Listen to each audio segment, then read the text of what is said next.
प्रोपेनामाइड से ethyl amine को कैसे प्राप्त करेंगे, आइए समझते हैं। प्यारे बच्चों, CH3, CH2, CONH2 ये होता है प्रोपेनामाइड और इससे हमें बनाना है CH3, CH2, NH2 को, जिसे हम कहते हैं एथिल एमीन और इसका आईयूपीएसी नेम होता है एथेनएमीन। अब प्यारे बच्चों, हमें इससे इसको बनाना है। कैसे बनाएंगे? अगर आप थोड़ा ध्यान से अगर देखो, अगर हम यहां से CO को निकाल दें, इस CO को निकाल दें तो CH3, CH2, NH2 बन जाएगा, मतलब ये बनेगा। तो यहां से हमें CO को निकालना है। वो कैसे निकालेंगे उसकी टेंशन मत लो। अब एक बात और याद रखो, देखो यहां पर 1 2 3, यहां पर कितने कार्बन है? 3 कार्बन है और यहां पर प्यारे बच्चों 2 कार्बन है, मतलब हमें कार्बन के नंबर कम करने हैं। ऐसा कुछ यहां पर हमें रिजेंट लेना है, अभिकर्मक लेना है कि जो यहां पर कार्बन क्या कर दे, कम कर दे और हमें एथिल एमीन को प्राप्त कर दे। तो अब देखो यहां पर ये कौन है? एमाइड है और इससे बन क्या रहा है? देखो CONH2 ग्रुप, CONH2 ग्रुप जो है वो NH2 ग्रुप में कन्वर्ट हो रहा है। तो ये एक नेम रिएक्शन है जिसे हम कहते हैं हॉफमैन ब्रोमेएमाइड अभिक्रिया।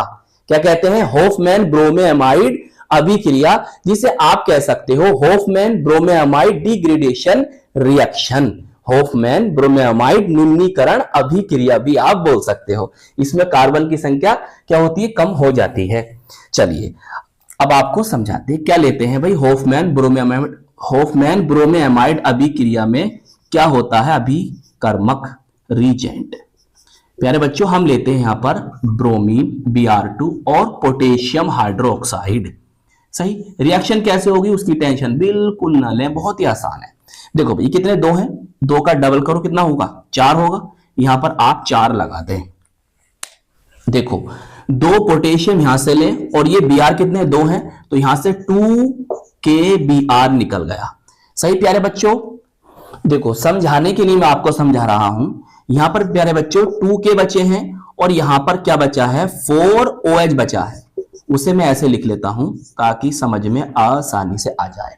देखो यहां से प्यारे बच्चों ऐसे करो और यहां से आप ऐसे करिए। बताओ क्या बना? जल बन गया। तो यहां से 2H2O निकल गया। अब देखो बचा क्या है? बचा है आपके पास यहां पर 2 पोटेशियम बचे हैं और यहां पर ये 2 ऑक्सीजन बचे हैं। सही। और यहां से इसको ले लो, इन्हें जब आपस में मिलाओगे बताओ क्या बनेगा? देखो K2। सही।